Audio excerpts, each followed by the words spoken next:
So hello everyone, welcome to my channel study with Bisu. तो कैसे हैं आप लोग। तो ये हाउ डू ऑर्गेनिज्म रिप्रोड्यूस का लेक्चर नंबर 2 है। तो जिन लोगों ने लेक्चर 1 नहीं देखा है कृपया वो लेक्चर देख लें, देन इस लेक्चर पे आए, तब उनको ये लेक्चर अच्छे से समझ में आएगा। ठीक है, लेक्चर 1 का लिंक मैंने डिस्क्रिप्शन में दे दिया है और साथ ही यहाँ पर आई बटन पे आप लोग को अवेलेबल है, क्लिक करके सिंपली देख लीजिए, देन इस लेक्चर को कंटिन्यू करिए। ठीक है, और लेक्चर शुरू करने से पहले मैं एक और बात बता दूं, आप लोग मेरे प्लेलिस्ट सेक्शन को एक बार विजिट कर सकते हो। वहां पे मैंने क्लास 10 का मैक्सिमम चैप्टर खत्म कर दिया, जिसमें मैंने एनसीईआरटी के इंटेक्स एक्सरसाइज, एनसीईआरटी का हर एक एक्टिविटी, हर एक लाइन पढ़ाया हुआ है। ठीक है, तो चलिए यहां से हम लोग लेक्चर नंबर 2 अपना शुरू करते हैं।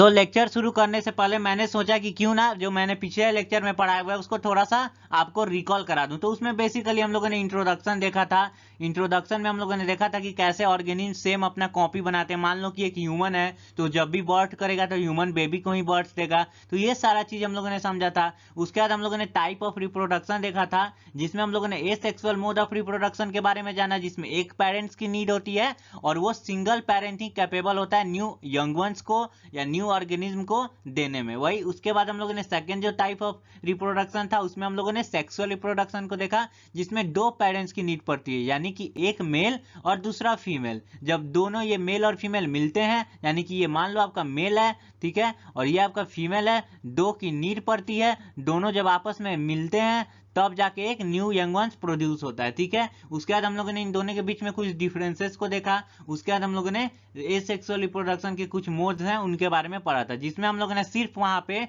एक ही मोड्स के बारे में पढ़ा था, वो था फिजन, जिसके अंदर हम लोगों ने मल्टीपल फिजन और बाइनरी फिजन के बारे में पढ़ा था। ठीक है, मल्टीपल फिजन में क्या होता है, एक जो सेल होता है वो डिवाइड होकर बहुत सारे सेल में डिवाइड हो जाता है, यानी कि, और ये जो सेल में डिवाइड होता है ये यंग हो जाते हैं और एडल्ट हो जाते हैं, इस सेम इसके तरह हो जाते हैं। ठीक है, यानी कि अपने पेरेंट की तरह असेंबल हो जाते हैं। वही हम लोगों ने बाइनरी फिजन में पढ़ा, वहां पर जो एक सेल है वो सिंपली बस दो ही सेल में डिवाइड होता है, लेकिन मल्टीपल में बहुत सारे में होता है। तो ये सारा चीज हम लोगों ने पिछले लेक्चर में पढ़ा हुआ था। ठीक है, तो चलिए आज का लेक्चर हम लोग शुरू करते हैं और देखते हैं आखिर आज के लेक्चर में हम लोग क्या क्या टॉपिक्स कवर करने वाले हैं। ठीक है, topics cover in this lecture. तो हम लोगों ने पिछले लेक्चर में मोड्स ऑफ रिप्रोडक्शन में सिर्फ एक मोड ऑफ रिप्रोडक्शन को पढ़ा था, जो कि था फिजन, जिसमें हम लोगों ने दो टाइप उसके पढ़े थे, बाइनरी और मल्टीपल फिजन। ठीक है, तो इसमें बाकी जो मोड्स बच गए हैं एसेक्सुअल रिप्रोडक्शन के उनको पढ़ेंगे, जिसमें फ्रेगमेंटेशन है, रीजनरेशन है, बर्डिंग है, वेजिटेटिव प्रोपागेशन है। फिर इस वेजिटेटिव प्रोपागेशन के कुछ टाइप्स हैं, उसका इसका एडवांटेज है,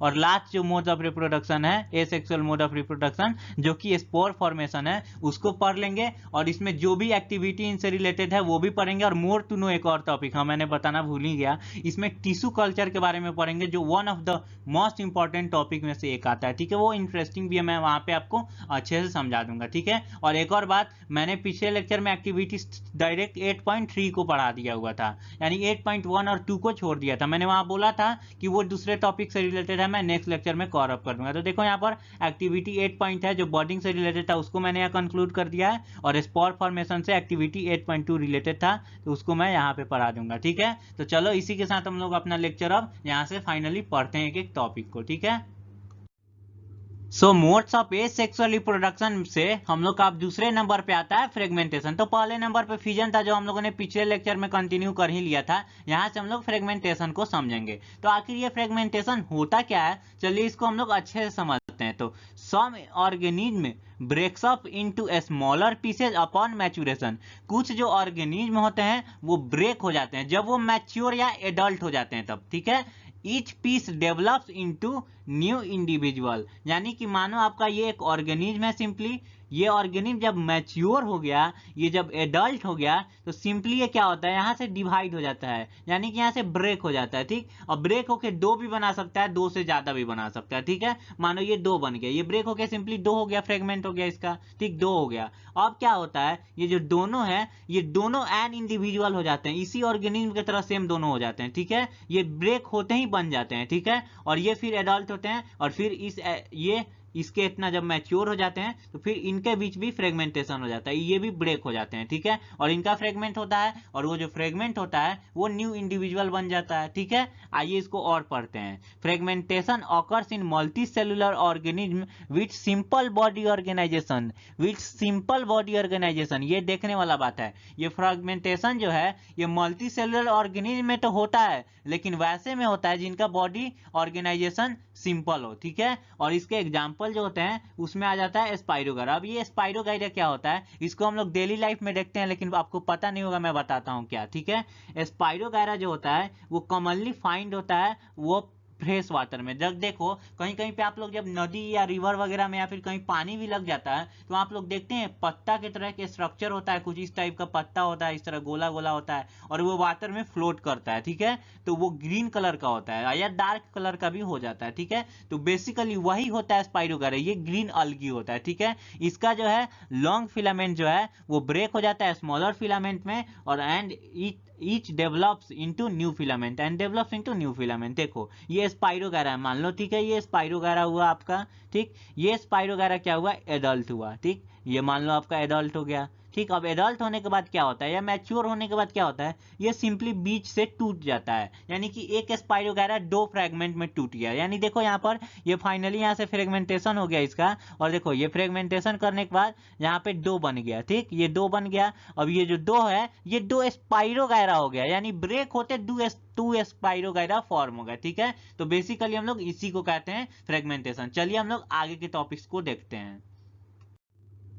एक्टिविटी 8.4, तो जो हम लोगों ने फ्रेगमेंटेशन पढ़ा उससे रिलेटेड एनसीईआरटी में एक एक्टिविटी है, चलिए उसको हम लोग एक्टिविटी को अच्छे से समझते हैं। आप लोगों को तो पता ही है, मैं जो भी एनसीईआरटी में एक्टिविटी, इंटेक्स, क्वेश्चन, एग्जांपल सारा चीज मैं कराता हूं, तो अभी जरूर सब्सक्राइब कर दो, ठीक है। तो चलो एनसीईआरटी में देखते हैं इन्होंने क्या कहा एक्सपेरिमेंट करने के लिए हम लोग को, ठीक है। तो basically collect water from A pond that appears dark green and contains filamentous structure. देखो हम लोग को वाटर, पॉन्ड या रिवर या लेक, कहीं पर भी जो वाटर होता है वहां पर हम लोग को उस वाटर को कलेक्ट करना है। उसके अंदर हम लोग देखिए, जब जहां पर आप लोग, मैंने पहले भी बताया, ये वाटर के अंदर ग्रीन कलर का लीफ लाइक स्ट्रक्चर होता है या किसी भी स्ट्रक्चर में अवेलेबल होता है, ये आप लोग को डार्क ग्रीन दिखेगा। तो उस वाटर को आप लोग को मतलब कि कलेक्ट कर लेना है, ठीक है। उस पॉन्ड या रिवर जहां पे भी आपको दिखे वहां से कलेक्ट कर लेना है, ठीक है। उसके बाद क्या करना है, पुट 1 और 2 फिलामेंट्स ऑन ए स्लाइड। अब इसमें से आप लोगों को कुछ टूल्स का यूज करके इसमें से 2 फिलामेंट्स को उठा लेना है और एक स्लाइड में रख लेना है। ये स्लाइड क्या होता है, जो माइक्रोस्कोप में ये इस तरह का एक स्ट्रक्चर होता है जिसको हम लोग माइक्रोस्कोप के अंदर लगा के देखते हैं, ठीक है। तब देखो इस स्लाइड में मान लो अब उस वाटर में से हम लोगों ने जो ग्रीन कलर का स्ट्रक्चर था या फ्रेगमेंट्स था या फिलामेंट था, वो क्या था, स्पाइरोगायरा था। तो उसमें से 2-3 को हम लोग को इस स्लाइड में रख देना है। यहाँ स्लाइड में हम लोगों ने, मानो यहाँ पर हम लोग का बहुत सारा था, तो इसमें से हम लोगों ने एक को उठाया और यहाँ स्लाइड में लाके रख दिया। उसके बाद हम लोग को क्या करना है, put a drop of glycerine on these filaments and cover with a cover slip. अब देखो इसमें हम लोग को 2 से 3 बूंद का ग्लिसरीन डालना है। ग्लिसरीन क्यों, क्योंकि वो जूमिंग में अच्छे से जूम होता है। माइक्रोस्कोप में हम लोग जब चीजों को देखते हैं तो ये जूमिंग में 100x तक देखने में आसानी प्रदान करता है, ठीक है। उसके बाद हम लोग को ग्लिसरीन डाल देना है और इसको कवर स्लिप से ढक देना है। इसके ऊपर भी एक कवर लगता है जिससे हम लोग ढक देते हैं। उससे क्या होता है, बेसिकली एयर जो होता है वो बाहर आ जाता है, ठीक है। उसके बाद क्या करना है, observe the slide under microscope. और उसके बाद उस स्लाइड को हम लोग को माइक्रोस्कोप के अंदर ऑब्जर्व करना है, ठीक है। अब चलो यहाँ पर ऑब्जर्व बोल रहा है, तो चलो हम लोग देखते हैं ऑब्जर्व हम लोगों ने किया। जब उसको उस स्लाइड को माइक्रोस्कोप में लगा के ऑब्जर्व किया तो क्या दिखा, तो we see a small fragments of spirogyra in the microscope। हम लोगों ने स्पाइरोगायरा के स्मॉल फ्रेगमेंट को माइक्रोस्कोप में देखा, और ये जो है आप लोग का माइक्रोस्कोपिक स्ट्रक्चर है। माइक्रोस्कोप में हम लोगों ने जो देखा उसका इमेज है, ठीक है। इसमें हम लोग क्या देखते हैं, ब्रेकिंग फिलामेंट ऑफ स्पाइरोगायरा। इसमें स्पाइरोगायरा के देखो यहाँ पर देखो ये फिलामेंट ब्रेक हो रहा है, ठीक है। बहुत सारे फिलामेंट ब्रेक हो रहे हैं और न्यू स्पाइरोगायरा फॉर्म हो रहे हैं through asexual mode of reproduction by using fragmentation, ठीक है। तो बेसिकली ये एक्टिविटी आप लोग को इसी तरह दिया हुआ था कि आप लोग देखो ये स्पाइरोगायरा क्या होता है। इसको मतलब एनसीईआरटी वालों या कोई भी एजुकेशन का मतलब यही होता है कि आप लोग को अच्छे से समझाया जाए, ठीक है। अब पता नहीं क्यों आजकल स्कूल या कोचिंग इंस्टीट्यूट में ये एक्टिविटी को इग्नोर कर दिया जाता है। मैं तो कराऊंगा, लास्ट तक मैं एक्टिविटी कराते रहूंगा, ठीक है। तो आपको ये एक्टिविटी कैसा लगा जरूर कमेंट में मुझे बताइएगा। Can you identify different tissue. अब दूसरा एनसीईआरटी हम लोग को क्या करा है, can you identify identify different tissue in the spirogyra filament. अब देखो यहाँ पर बहुत सारे ये टिश्यू हैं, देखो ये बहुत सारे सेल मिलकर क्या बना रहे हैं, एक टिश्यू बना रहे हैं। हम लोगों ने 9 में पढ़ा बहुत सारे सेल मिलकर टिश्यू बनाते हैं, तो देखो ये 1 2 सेल, ये बहुत सारे सेल मिलकर टिश्यू बना रहे हैं, ठीक है। तो we see different tissue in spirogyra filaments, हम लोगों ने देखा बहुत सारे टिश्यू हैं स्पाइरोगायरा के फिलामेंट्स में। तो सिंपली ये एक्टिविटी यहाँ पर डन होता है। और चलिए हम लोग आगे के टॉपिक्स को देखते हैं। सो थर्ड हम लोग का मोड ऑफ सेक्सुअल रिप्रोडक्शन में आता है रीजनरेशन। तो इसको शुरू करने से मैं पहले आपको एक बात बता दूं, देखो ये रीजनरेशन और जो फ्रेगमेंटेशन हम लोगों ने पहले पढ़ा है, इन दोनों में काफी सारे रिलेशंस हैं। देखो बहुत बच्चे तो डिफ्रेंशिएट ही नहीं कर पाते हैं कि आखिर इन दोनों में एग्जैक्ट क्या डिफरेंस है, ठीक है। तो चलो पहले मैं इस रीजनरेशन को आप लोग को समझा देता हूँ, देन उसके बाद मैं बताऊंगा कि आखिर इन दोनों के बीच में क्या डिफरेंस है, ठीक है। तो इसमें क्या होता है, if organism is somehow cut or broke into many pieces, अगर किसी कारणवश किसी भी वजह से कोई ऑर्गेनिज्म है, मान लो ये आपका एक ऑर्गेनिज्म है, ये कट हो गया यहाँ से, ये 2 पार्ट हो गया या 2 से ज्यादा ही हो गया, या और ब्रोक हो गया यानी टूट गया, तो क्या होता है जो ये ब्रेक होने के बाद जितने भी इसके पीस होते हैं, ये सारे पीस रीजनरेट करके वो सेम ऑर्गेनिज्म बना देते हैं। यानी ईच पीस ग्रोज इनटू ए कंप्लीट ऑर्गेनिज्म, और सारे पीस जो है वो ग्रो होके कंप्लीट ऑर्गेनिज्म बना देते हैं। तो इसका एग्जांपल होता है प्लानेरिया, ठीक है। मैं इसको थोड़ा सा इरेज कर देता हूं और इसको ये डायग्राम के थ्रू मैं आप लोग को समझाता हूं कि आखिर ये प्लानेरिया में आखिर होता कैसे, ठीक है। तो देखो यहाँ पर मान लो ये मेरे पास एक इनिशियल में एक प्लानेरिया है, ठीक। इसको मैंने यहाँ से सिंपली 3 पार्ट्स में कट कर दिया। देखो यहाँ पे 3 पार्ट्स में हम लोगों ने कट किया। अब धीरे धीरे क्या होता है, ये तीनों पार्ट्स देखो यहाँ पर रीजनरेशन होने लगा। देखो तीनों में रीजनरेट करके फाइनली यहाँ पर तीनों रीजनरेट करने के बाद प्लानेरिया बन गए। देखो अब डिफरेंस क्या है फ्रेगमेंटेशन और रीजनरेशन में। ये जो रीजनरेशन है, इसमें जब ऑर्गेनिज्म टूटता है तो वो रीजनरेट होकर न्यू ऑर्गेनिज्म बनाता है। यानी यहाँ पर कुछ रीजनरेटिंग सेल्स होते हैं जिसके वजह से वो रीजनरेशन हो पाता है। जैसे देखो यहाँ पर हम लोगों ने इसके नेक से काटा हुआ था, तो ये टेल मान लो आपका ये अपने से रीजनरेट कर लिया क्योंकि यहाँ पर रीजनरेट सेल है। लेकिन वही फ्रेगमेंटेशन में है, वो ब्रेक होते सिंपली न्यू ऑर्गेनिज्म फॉर्म हो जाता है। लेकिन यहाँ पे रीजनरेशन होता है, देन उसके बाद न्यू ऑर्गेनिज्म फॉर्म होता है, ठीक है। मानते हैं दोनों का प्रोडक्ट सेम है लेकिन डिफरेंस है। आ सकता है एग्जाम में क्वेश्चन, तो आप लोग आई होप आप अच्छे से एक्सप्लेन कर पाओगे, ठीक है। चलो हम लोग नेक्स्ट टॉपिक को समझते हैं। सो फोर्थ हम लोग का मोड ऑफ सेक्सुअल रिप्रोडक्शन में आता है बर्डिंग। तो ये बर्डिंग आखिर होता है क्या है, ठीक है। तो देखो इसमें जो न्यू ऑर्गेनिज्म है वो कैसे आता है, तो new organism is develop from an outgrowth और bud due to repeated cell division at one specific site. देखो इसमें क्या होता है, मान लो आपका ये एक पेरेंट है, ये पेरेंट का बॉडी है, ठीक। इसमें कोई भी ऐसे जगह पर क्या होता है, अचानक से सेल डिवीजन होने लगता है। मान लो यहाँ पर सेल डिवीजन होने लगता है, तो ये सेल डिवीजन ज्यादा होने लगता है। इसके वजह से क्या होता है, अब ये पेरेंट है, इससे देखो ये एक एक्स्ट्रा चीज निकलने लगा, इसी को हम लोग आउटग्रोथ और बर्ड कहते हैं, ठीक है। अब इस बर्ड को क्या होता है, ये बर्ड क्या होता है, this bird develop into tiny individual. अब यही जो बर्ड है इसके अंदर फिर सेल डिवीजन होते रहते होते होते फाइनली एक सेम इसी के तरह न्यू ऑर्गेनिज्म बना लेता है। और जब ये मैच्योर हो जाता है फुल्ली, तो डिटैच हो जाता है अपने पेरेंट बॉडी से और ये बिकम हो जाता है न्यू इंडिविजुअल। देखो इसको एग्जांपल से मैं समझाता हूँ। इसके एग्जांपल में आ जाते हैं ईस्ट, ठीक है, और हाइड्रा, ठीक है। अब देखो ये आपका हाइड्रा है, ये आपका हाइड्रा का एग्जांपल है। इसमें हाइड्रा में कैसे बॉन्डिंग होता है उसको हम लोग, ये हाइड्रा है सिर्फ, ठीक है। इसमें कैसे बॉन्डिंग होता है, देखो ये पेरेंट हाइड्रा है, ठीक। यहाँ पर आप लोग देखो यहाँ पर एक आउटग्रोथ आना शुरू हो गया, ठीक है। और ये आउटग्रोथ सिंपली क्या होता है, धीरे धीरे मैच्योर होने लगता है, बड़ा होने लगता है, ठीक। बड़ा होने के बाद एक टाइम के बाद जब ये फाइनली अपने पेरेंट की तरह हो जाता है, एकदम मैच्योर फुल्ली हो जाता है, तो ये अपने पेरेंट से डिटैच हो जाता है, यानी अलग हो जाता है। और अलग होने के बाद इंडिविजुअल न्यू ऑर्गेनिज्म बन जाता है और अकेले अपना पूरा सर्वाइव कर पाता है, ठीक है। तो आई होप आपको ये बर्डिंग समझ में आया होगा। चलिए हम लोग आगे चलते हैं। और ये बर्डिंग जो है ईस्ट में कैसे होता है, ये देखो ये बर्डिंग है सिंपली ईस्ट में हो रहा है। देखो ये सिंपली ईस्ट है, ये ईस्ट में क्या हो रहा है, एक बर्ड आ गया, ठीक। ये बर्ड मैच्योर होने लगा और देखो यहाँ पर और मैच्योर होने लगा। फाइनली जब ये कुछ और मैच्योर हो जाएगा तो ये पेरेंट्स अपने अलग हो जाएगा और अलग इंडिविजुअल अपना इंडिपेंडेंट होकर सर्वाइव करने लगेगा, ठीक है। इसी ईस्ट पे डिपेंडेंट एक एक्टिविटी एनसीईआरटी में है। ये ईस्ट का जो बर्डिंग है वो माइक्रोस्कोप में हम लोग कैसा दिखता है उसको दिखाने का कोशिश किया। तो चलिए उस एक्टिविटी को हम लोग समझते हैं। सो एक्टिविटी 8.1, तो चलो इसको समझते हैं आखिर इस एक्टिविटी में क्या है। तो इसमें एक्सपेरिमेंट में हम लोग को क्या करना है, डिजॉल्व करना है 10 gram of sugar in 100 ml of water.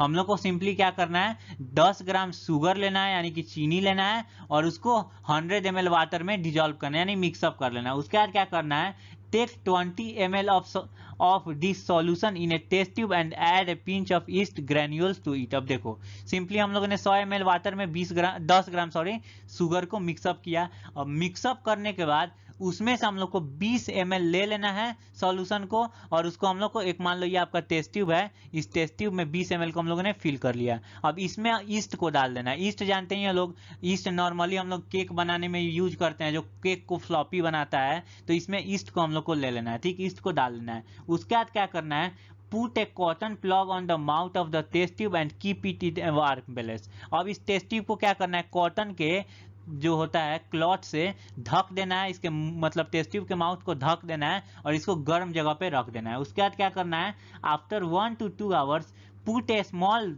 Drop of yeast culture from the test tube on a slide and cover with a cover slip. देखो अब 1-2 घंटा इसको हम लोगों ने ऐसे ही छोड़ दिया। अब इसमें से क्या करना है, अब इसमें से हम लोग को सिर्फ एक या 2 ड्रॉप लेना है हम लोग को।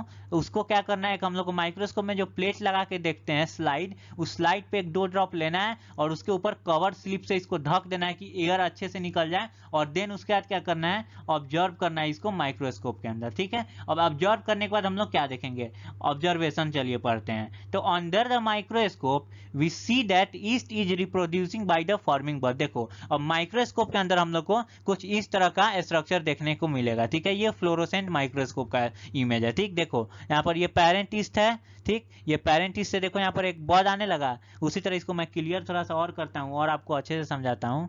देखो यहाँ पर एक और ये पेरेंट ईस्ट है और देखो इसे बर्डिंग के थ्रू ये रिप्रोड्यूस कर रहा है। तो इस तरह का कुछ स्ट्रक्चर आप लोग को माइक्रोस्कोप में देखने का मिलेगा। ठीक है, तो बेसिकली एनसीईआरटी एक्टिविटी इसलिए देता है कि आप और शार्प बनो। ऐसे तो एजुकेशन आप लोग को रटने की तरह लगता होगा, लेकिन साइंस क्या है, फुल ऑफ एक्सपेरिमेंट। आज जो भी चीज हो रहा है एक्सपेरिमेंट के बदौलत हम लोग के पास है। ठीक है, बहुत सारा एक्सपेरिमेंट किया जाता है जिससे हम लोग का कॉन्सेप्ट माइंड और शार्प होते जाता है। ठीक है, अब ईस्ट के बारे में चलिए कुछ और थोड़ा सा जान जाते हैं। ईस्ट जो होता है सिंपल यूनिसेलुलर फंगस होता है और जब ये फेवरेबल कंडीशन जब इसको मिलता है तो बर्डिंग के थ्रू रिप्रोड्यूस करने लगता है। Here small outgrowth appears on the yeast. देखो यहाँ पर स्मॉल आउटग्रोथ जो है ईस्ट के ऊपर डेवलप होना शुरू हो गया। जब इसको हम लोगों ने शुगर सॉल्यूशन में डाला था तो इसके लिए वो फेवरेबल कंडीशन हो गया और सिंपली डेवलप होने लगा था। ठीक है, तो चलिए इसी के साथ हम लोग आगे चलते हैं।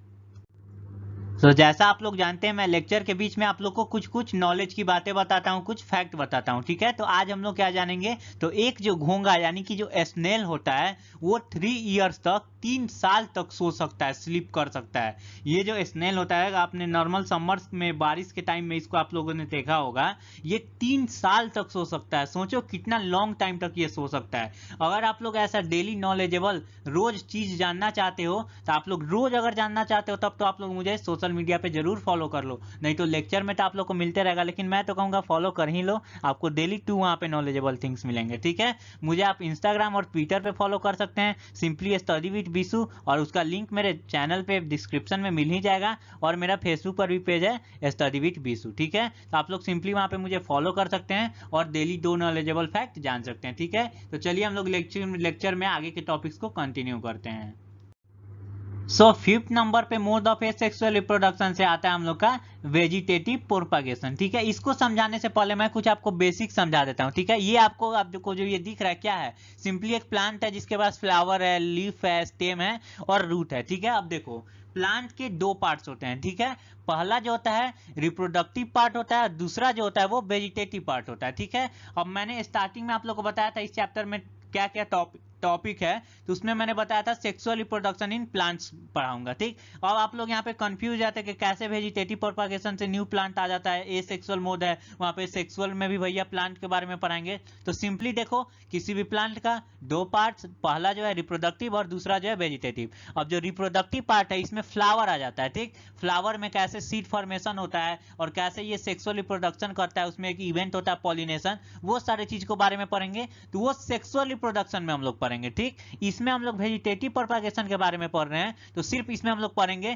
कि कैसे प्लांट वेजिटेटिव पार्ट्स के थ्रू रिप्रोडक्शन करता है और कैसे वो न्यू यंग वंस को प्रोड्यूस करता है। ठीक है, तो यहाँ पर देखो वेजिटेटिव पार्ट्स में पहला चीज क्या क्या आता है। ठीक, तो फर्स्ट वन जो है वेजिटेटिव पार्ट में लीफ आ जाता है, स्टेम आ जाता है और रूट आता है। इन तीनों का यूज करके वो क्या करता है, न्यू यंग वंस प्रोड्यूस करता है। तो अब ये वेजिटेटिव प्रोपागेशन बेसिकली एग्जैक्ट यही होता है। तो in many plants new plants develop from vegetative parts such as roots, leaves and stem, यानी कि बहुत सारे प्लांट में जो है प्लांट्स जो है वेजिटेटिव पार्ट्स के जरिए अपना न्यू प्लांट्स डेवलप कर लेता है। और वेजिटेटिव पार्ट्स में क्या होता है, रूट्स होता है, लीव्स होता है और स्टेम होता है। तो बेसिकली यही एक मतलब होता है वेजिटेटिव प्रोपागेशन का। ठीक है, अब इसके भी दो टाइप्स हैं। It can be done by two ways, ये दो तरह से हो सकता है। पहला तो ये नेचुरली, यानी कि ये वेजिटेटिव पार्ट्स के थ्रू खुद अपने आप न्यू यंग वंस को प्रोड्यूस कर ले या न्यू प्लांट को प्रोड्यूस कर ले। ठीक है, और दूसरा होता है आर्टिफिशियल, जिसमें हम लोग प्रोड्यूस कराते हैं उससे। ठीक है,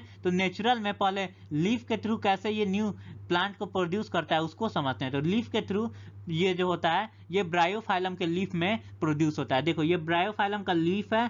ठीक, अब इस लीफ में क्या होता है, बड आने लगते हैं। बड में क्या होता है, पत्ता आने लगता है। लीफ के ऊपर ही बड आ गया और बड का रूट होता है। अब ये प्लांट जो है, ये प्लांट का जो ये लीफ है, ब्रायोफाइलम का जो ये लीफ है, अब जैसे ये नीचे गिरता है तो इसके जो बड होते हैं वो सॉइल के कांटेक्ट में आते हैं। रूट जो है सॉइल के कांटेक्ट में आता है और ये डेवलप करके नया ब्रायोफाइलम का प्लांट बना लेता है। तो रूट्स के जरिए नेचुरली, ऐसे ही नेचुरली हवा बहता होगा तो नॉर्मली प्लांट से क्या होता होगा, जो लीफ है वो फॉल ऑफ हो जाता होगा और उसके पास उसमें जो लीफ है उसमें जो बड आए होते हैं वो बड जमीन पे यानी कि सॉइल के कांटेक्ट में आते सिंपली ग्रो करने लगते होंगे और नया ब्रायोफाइलम का प्लांट बन जाता होगा। ठीक है, ये तो लीफ के जरिए हो गया। अब रूट के जरिए कैसे होता है, तो इसके एग्जांपल में हो जाता है स्वीट पोटैटो। अब स्वीट पोटैटो क्या होता है, वो रूट होता है। उसके क्यों रूट होता है, क्योंकि उसके पास रूट एयर्स होते हैं, निकले होते हैं। ठीक है, अब इसमें क्या होता है, ये जो रूट एयर्स हैं ये नया प्लांट रूट एयर से ही ग्रो हो जाता है। ठीक है, नया स्वीट पोटैटो का प्लांट ग्रो अप हो जाता है। ठीक है, तो ये हो जाता है रूट्स के थ्रू। हम लोगों ने पढ़ लिया लीव्स के बारे में। अब स्टेम के थ्रू कैसे हो जाता है, कैसे जनरेट हो जाता है न्यू प्लांट, तो उसमें देखो पोटैटो इसका एग्जाम्पल हो जाता है। अब पोटैटो देखिए, ये पोटैटो का आप लोग नॉर्मल इसको डेली लाइफ में भी देखे होंगे। पोटैटो को अगर आप लोग कुछ दिन के लिए छोड़ दिया, कुछ उसको मॉइस्चर वाला जगह मिल जाए तो उसमें से ये इस तरह का कुछ स्टेम बाहर निकलने लगता है। और उसको कुछ और दिन के लिए आप लोग छोड़ दोगे तो ये स्टेम सिंपली ग्रो अप होके, ग्रो करने के बाद यहाँ पर एक स्टेम में लीफ भी आने लगता है और ये फाइनली कुछ टाइम के बाद डिटैच हो जाता है और न्यू प्लांट में कन्वर्ट हो जाता है। ठीक है, तो ये तीन तरह से नेचुरली प्लांट न्यू प्लांट कैसे दे देता है, ये चीज हो गया। अब अगले हम लोग चलते हैं टॉपिक की ओर, जिसमें हम लोग यूज करेंगे आर्टिफिशियल मेथड को, यानी कि आर्टिफिशियली कैसे हम लोग वेजिटेटिव प्रोपागेशन को कराते हैं। ठीक है, तो चलिए शुरू करते हैं, उसको समझते हैं।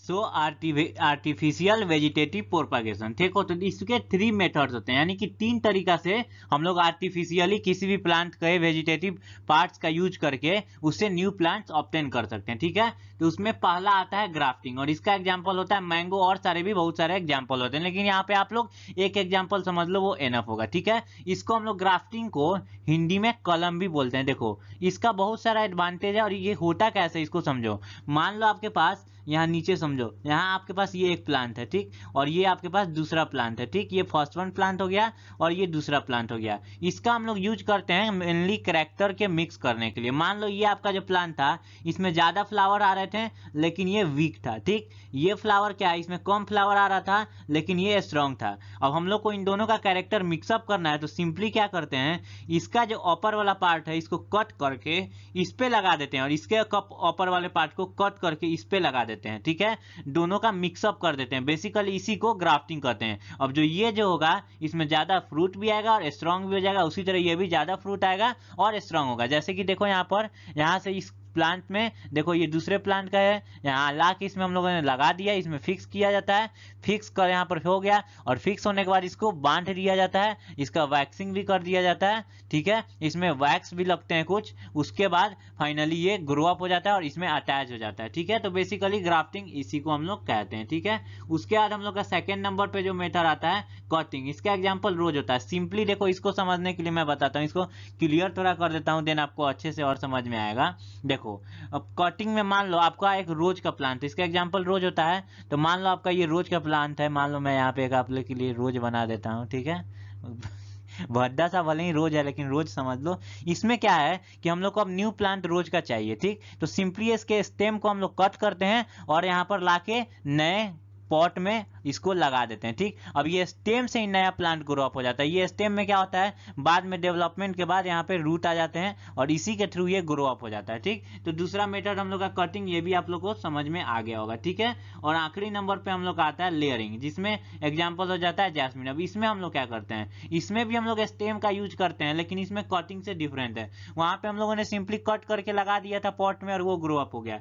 इसमें क्या करते हैं लोग, जो स्टेम जो होता है, जो एयर में होता है, उसको हम लोग पहले ऊपर से थोड़ा सा स्क्रच कर देते हैं, ठीक है। मान लो ये स्टेम ये एयर में था तो इसको हम लोग थोड़ा सा स्क्रब कर देते हैं, छील देते हैं, ठीक। उसके बाद इसको सॉइल के कांटेक्ट में ला देते हैं या सॉइल के अंदर कर देते हैं। अब कुछ टाइम के बाद क्या होता है, यहाँ पर रूट एयर्स डेवलप होने लगते हैं। रूट एयर्स डेवलप जब हो जाते हैं तो यहाँ से इसको कट कर दिया जाता है और ये यहाँ से इंडिविजुअल ग्रो हो जाएगा और ये तो अपना है ही। तो इस तरह से हम लोग लेयरिंग का यूज करके भी वेजिटेटिव प्रोपागेशन आर्टिफिशियली कराते हैं, ठीक है। तो आई होप आपको ये सारा यहाँ तक अच्छे से समझ में आ गया होगा। चलिए हम लोग आगे अब चलते हैं। सो नेक्स्ट हम लोग का है एक्टिविटी 8.5 जो वेजिटेटिव प्रोपागेशन पे बेस्ड है। तो सिंपली मैं ये पढ़ूंगा नहीं, आप लोग को बता देता हूँ। सिंपली आप लोग को क्या करना है, एक पोटैटो लेना है, ठीक। अब ये पोटैटो ऐसा लेना है जिसमें बहुत सारे बर्ड हों। अब मैंने पहले भी बताया था ये स्टेम के थ्रू वेजिटेटिव प्रोपागेशन होता है। ये स्टेम क्या होता है, फाइनली बड़ा हो जाता है और इससे नया प्लांट ग्रो अप हो जाता है, ठीक है। ये वेजिटेटिव पार्ट हो गया पोटैटो का, स्टेम के थ्रू ये मैंने अच्छे से पढ़ा दिया था, ठीक। मान लो ये आपने एक पोटैटो लिया, इसमें नॉचेज हैं या बर्ड है या स्टेम है, ठीक।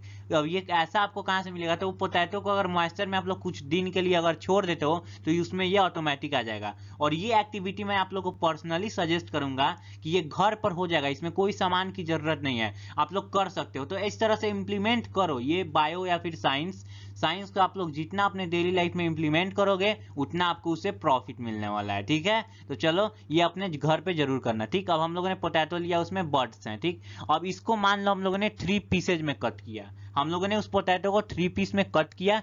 अब 2 पीस जो था उसमें नॉच और बर्ड था लेकिन एक जो पीस था उसमें बर्ड नहीं था, ठीक।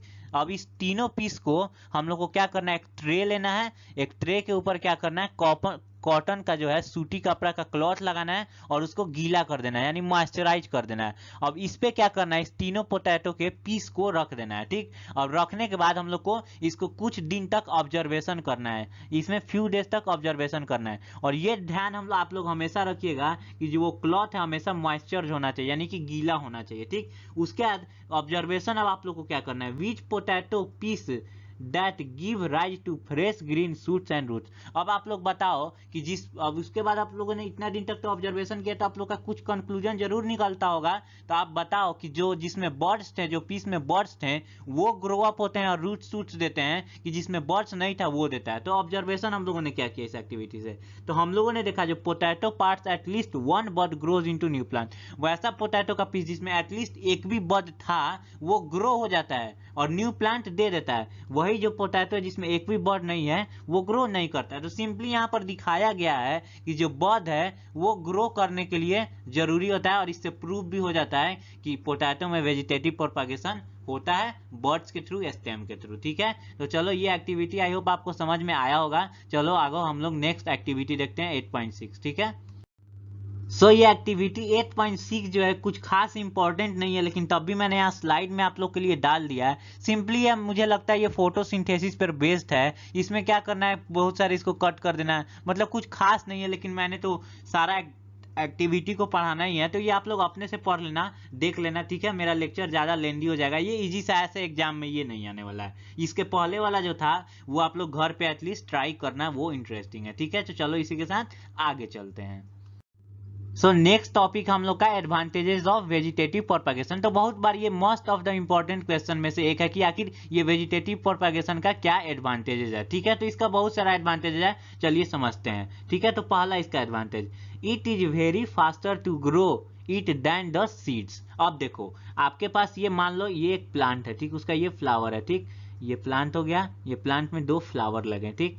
अब बताओ ऐसा ही आपको सेम प्लांट चाहिए तो जब इसको आप सीड से ग्रो कराओगे तो पहले ये सीड से स्टेम आएगा, फिर लीव्स आएगा, देन जाके फ्लावर आएगा। तो ये एक लॉन्ग प्रोसेस हो गया, ठीक। अब इसमें अगर आप वेजिटेटिव प्रोपागेशन का आप यूज करोगे तो सिंपली यहाँ से इसके स्टेम को कट किए और पॉट में लगा दिए और तुरंत ये न्यू प्लांट में कन्वर्ट हो गया, ठीक है। तो इससे क्या हुआ, बहुत तेजी से हम लोगों ने ग्रो अप कर लिया नया प्लांट का, ठीक है। ये जो है प्रोड्यूस करता है identical quality as the parent, ये सेम अपने पेरेंट्स के आइडेंटिकल होता है। क्यों आइडेंटिकल होता है, क्योंकि ये पेरेंट्स के ही पार्ट से बनाया जाता है, इसमें कुछ डिवीजन वगैरह कुछ उस तरह का चीज नहीं होता है, जिसके वजह से इसमें डिफरेंस आता है, ठीक है। और इससे हम लोग desirable character of fruits can be maintain. अब इसके मदद से हम लोग डिजायरेबल फ्रूट या डिजायरेबल फ्लावर्स हम लोग ऑब्टेन कर सकते हैं। जैसा मैंने आप लोग को वहां पे ग्राफ्टिंग में बताया था कैरेक्टर कैसे मिक्स करके हम लोग वो ऑब्टेन करते हैं, तो उस एग्जांपल से आप लोग इसको रिलेट कर पाते होगे, ठीक है। तो चलो यहाँ पर हम लोग का एडवांटेज ऑफ वेजिटेटिव प्रोपागेशन भी खत्म होता है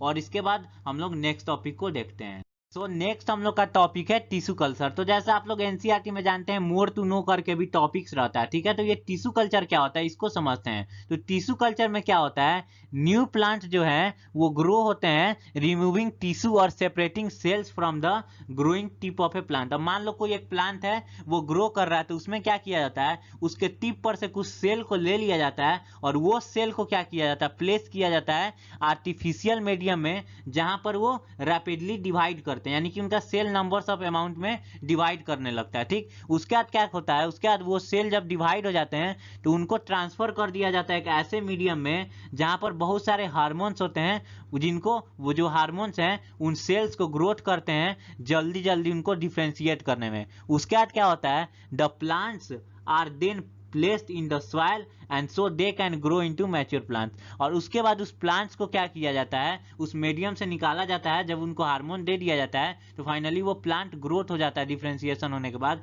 उसके बाद उस प्लांट को उस मीडियम से हटा के सॉइल में डाल दिया जाता है और वो मैच्योर हो जाते हैं। Using tissue culture many plants can be grown from one parent in disease free condition. अब ये टिश्यू कल्चर का यूज करके हम लोग बहुत सारे पेरेंट प्लांट से जो है डिजीज फ्री प्लांट को ऑब्टेन कर पाते हैं, ठीक है।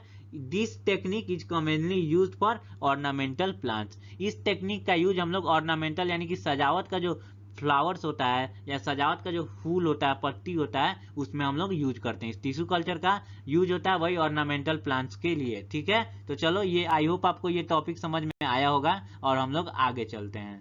सो 6 नंबर हम लोग का मोड्स ऑफ एसेक्सुअल रिप्रोडक्शन में आता है स्पोर फॉर्मेशन, और ये लास्ट मोड ऑफ रिप्रोडक्शन है एसेक्सुअल का, ठीक है। तो चलिए इसको समझते हैं। तो इस मेथड में क्या होता है, जो पेरेंट्स जो होता है वो प्रोड्यूस करता है hundreds of microscopic reproductive units called spores. अब इसमें पेरेंट जो प्लांट है वो माइक्रोस्कोपिक स्ट्रक्चर्स कुछ होते हैं, छोटे छोटे स्पोर्स होते हैं, ये हंड्रेड्स ऑफ अमाउंट में प्रोड्यूस करता है। और ये किस में प्रोड्यूस करता है, ये अपने अंदर उसका एक पार्ट होता है स्पोरेंजियम, जिसके अंदर ये माइक्रोस्कोपिक स्ट्रक्चर को प्रोड्यूस करता है, ठीक है। इसका एग्जांपल राइजोपस होता है। देखो मान लो ये आपका ये राइजोपस है, ये राइजोपस के ऊपर जो ये है स्पोरेंजियम। इसी स्पोरेंजियम के अंदर ये स्पोर्स को प्रोड्यूस करता है, ठीक है, हंड्रेड्स ऑफ अमाउंट में, ठीक। उसके बाद क्या होता है, आफ्टर मैच्योरेशन ऑफ स्पोर, जब इसके अंदर जो स्पोर है वो मैच्योर हो जाता है तो जो स्पोरेंजियम है वो ब्रस्ट हो जाता है। देखो यहाँ पर ये स्पोरेंजियम ब्रस्ट हुआ है और ब्रस्ट होने के बाद इसके अंदर से जो स्पोर्स है मैच्योर्ड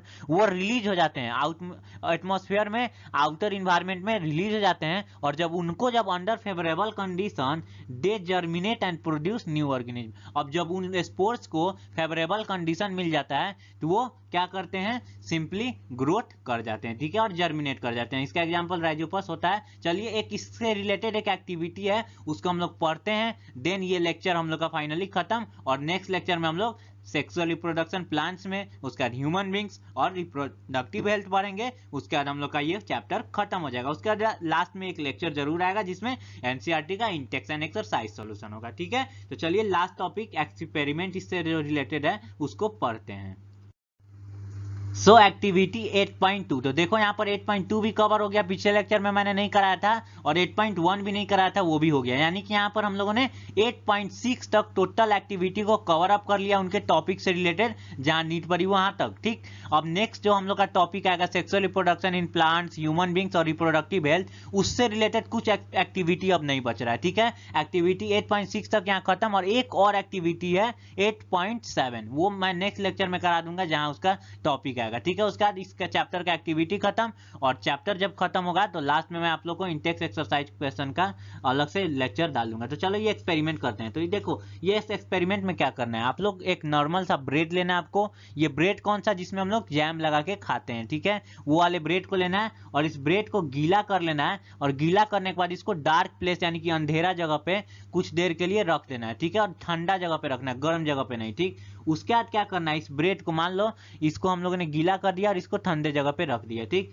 उसके बाद कुछ टाइम के बाद ऑब्जर्व करना है उसके सरफेस को, और उस सरफेस को क्या चीज से ऑब्जर्व करना है, मैग्नीफाइंग ग्लास से इसको हम लोग को देखना है सरफेस को। ठीक, record your observation for a week, और आप अपने ऑब्जर्वेशन को वीक तक यानी कि एक वीक तक ऑब्जर्व करके लिखिए। तो हम लोगों ने फाइनली इसमें क्या ऑब्जर्व किया पूरे सप्ताह में, एक वीक में, तो उसको समझते हैं। देखो, तो इसमें हम लोगों ने carbohydrate in bread and presence of water favours rhizopus. देखो, अब इस वाटर, ये जो था ब्रेड था, इसके अंदर क्या था, कार्बोहाइड्रेट था, ये क्या था, फूड था, तो कार्बोहाइड्रेट इसमें प्रेजेंट था। ठीक है, अब कार्बोहाइड्रेट जो था और हम लोगों ने इसमें पानी जो डाल दिया, तो क्या हुआ, ये राइजोपस जो था, ये एक फंगस होता है, इसको ग्रो करने का मीडियम मिल गया। ठीक, तो अब इस पर मान लो नॉर्मल तो आप लोग के अभी भी एटमॉस्फेयर में ये स्पोर्स तो घूमते ही रहते हैं, और वहां पर उसको फेवरेबल कंडीशन मिल गया, वाटर भी मिल गया, कार्बोहाइड्रेट्स भी मिल गया, तो वहां पर राइजोपस ग्रो हो जाता है। ठीक, अब ये राइजोपस क्या होता है, फॉर्म करता है स्पोर। अब जैसे हम लोग जानते हैं राइजोपस क्या करता है, स्पोर फॉर्मेशन के थ्रू अपना रिप्रोडक्शन करता है, यानी कि न्यू एंगल्स को प्रोड्यूस करता है। अब उसमें हम लोग देखेंगे ये राइबोपस है वो स्पोर्स फॉर्म करता है और रिलीज करता है न्यू स्पोर्स फ्रॉम स्पोरेंजियम, और हम लोगों ने देखा था स्पोरेंजियम के अंदर ये अपना स्पोर्स को फॉर्म करता है, और उसके थ्रू देखो ये इस तरह का कुछ हम लोग को डायग्राम देखने को मिलेगा अगर हम लोग माइक्रोस्कोप में देखें तो। ठीक है, तो ये रिलीज करता है, सिंपली ये एक्टिविटी उसी तरह से है। ठीक है, और राइजोपस के बारे में थोड़ा सा आप लोग जान लो क्या होता है। ये एक फंगस होता है जो ग्रीन एंड ब्लैक होता है। We also call them bread mould, इसको ब्रेड माउल्ड भी कहा जाता है, क्योंकि ये ब्रेड पर आप लोग देखते हैं फंगस की तरह लगा हुआ रहता है ब्रेड को कुछ दिन छोड़ देने पर, तो ये राइजोपस ही होता है। ठीक है, in moist environment grows rapidly by multiplies by spore formation. जब इसको मॉइस्ट इन्वायरमेंट मिल जाता है और एनर्जी का सोर्स मिल जाता है, तो ये रैपिडली ग्रो करता है और मल्टीप्लाई करता है स्पोर फॉर्मेशन के थ्रू। तो बेसिकली एक्टिविटी में आपको क्या करना है, राइजोपस कैसे ग्रो करता है उसको ऑब्जर्व करना है। ठीक है, तो ये एक्टिविटी का मेन मतलब था। ठीक है, चलो, तो इसी के साथ हम लोग का ये टॉपिक खत्म होता है, और चलो लेक्चर को हम लोग एंड की ओर ले चलते हैं।